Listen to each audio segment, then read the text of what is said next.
Whenever you hear the genre turn-based RPG, you probably think of two franchises, Pokemon and Final Fantasy. Thankfully, we're talking about the better one today. Listen, you all know it's true, and I'm tired of pretending it's not. Now, when you think of Final Fantasy, you either think of this,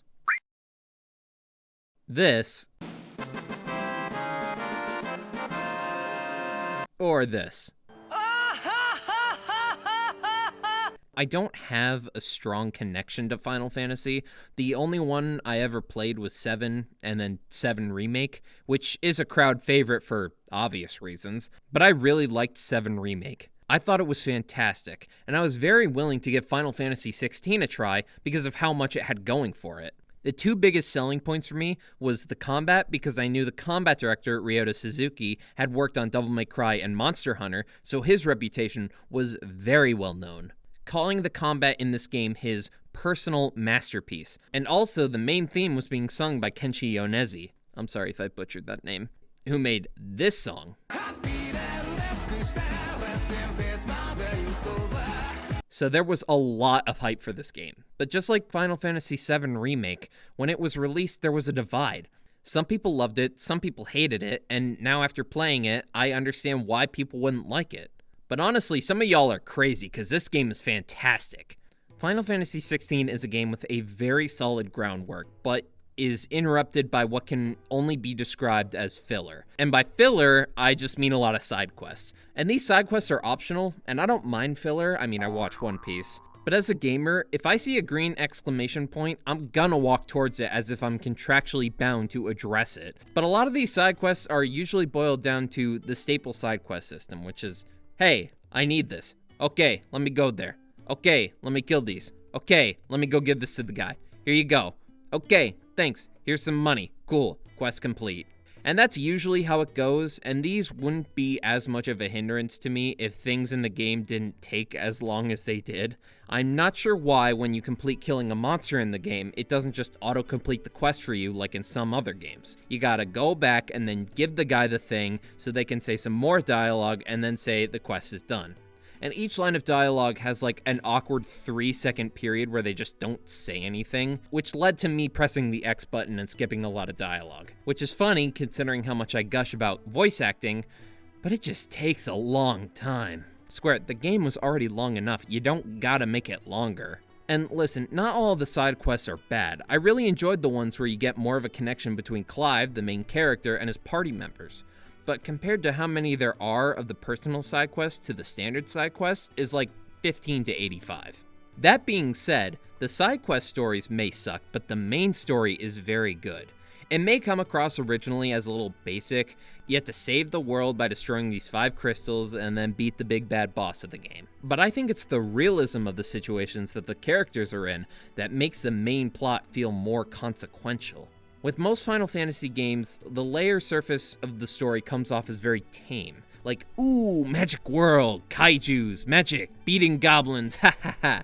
But then you get deeper into the story and realize, oh man, this is a little more gruesome than it leads onto.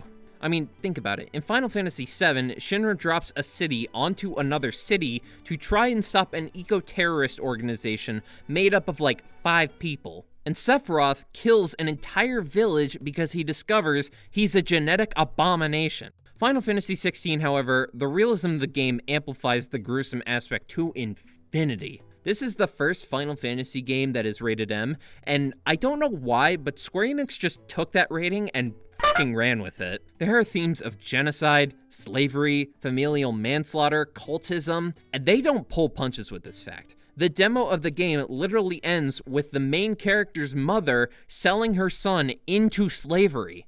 However, it's in such a depressing game that makes those little moments of happiness between the main characters all the more special. Clive, Jill, Sid, Torgal, Gav, I loved seeing them interact with each other and just working towards a common goal. Funny fact, when I was playing the game, anytime Jill, who is the obvious love interest of the game, or Torgal was not on screen, I was just screaming, "Where is my wife? Where is my dog?" Speaking of which, Square Enix, I'm not sure what you guys are smoking, but keep smoking it. Also, pass the boof. This game looks and sounds amazing. How do you guys keep making these games look more realistic? If it had the right shading, you could say that these are real people. How'd you guys get all of this running on a PS5 without turning it into a bomb? Like, holy particle effects, Batman. Square Enix, why are you guys not making more movies? The only issue I have with the animation is the fact that because these games look so realistic, you bring automated animation into the mix and it totally removes the immersion aspect of the game's realism in these cutscenes. And this isn't just in 16, but in Remake as well. I hope Square Enix finds a way to mitigate this halt in immersion at some point, but that would just require meticulous animation for the entire game.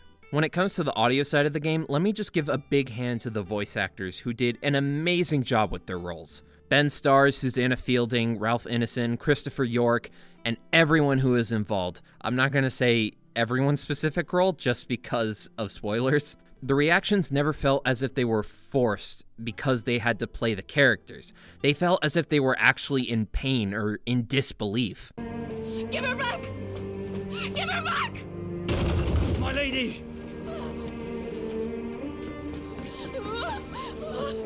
Where is she? Where is Garuda? What have you done to me? What have you done? Although I will admit, some of the characters were speaking with a very large vocabulary to the point where all I'm thinking is, what are you even saying? Consciousness that blurs the boundary between your own will and that of others. Then we shall set you apart once more. The ties that bind you shall be severed, and humanity return to its proper place. Bro, what does that mean? But anyway, bravo to the cast, honestly. Even the side character voices were amazing. And not to mention the music. Ooh. Let me give you a snippet of one of the themes that first plays when Clive is having a mental crisis and is trying to come to terms with a traumatic event.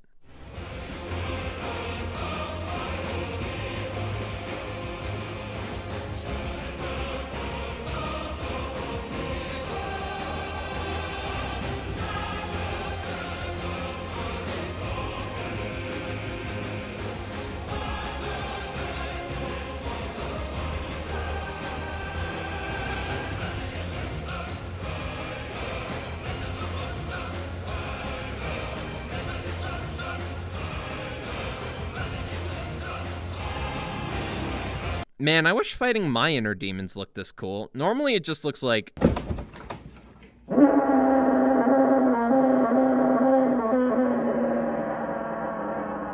Now, let's finally address the most controversial topic of the game, the combat.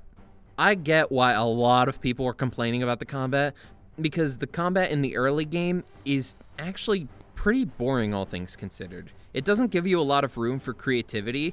Like, you're mainly given the basics, and that's usually where the player initially decides if they want to commit to the game, which is in the first 2 to 4 hours of playing. But if you can stick it out to the late game, the additional options in combat gives you the choice of either comboing stuff into oblivion or doing everything in your power to do as much damage as humanly possible, which is the way that I played it. Because let me tell you something, when you pull off that triple icon combo followed into a limit break, it makes you feel some type of way. Only in Final Fantasy XVI can you fire a giant F you beam to the enemy, followed into a Virgil Judgment Slash. Ryoto-san, well done. While Final Fantasy XVI does have a couple rough patches to it, the foundation of the game is solid, and has earned a spot in games that have made me cry, which is not easy to do, I'll admit. And I'm not afraid to admit I've cried over this game. The game looks beautiful, it sounds fantastic, and it knows what type of story it wants to tell and goes full force with it. And because of that, I feel like it's earned a very solid 9 out of 10.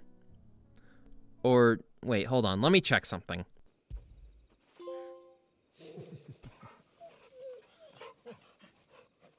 Nope, it's a 10 out of 10, you can pet Torgal.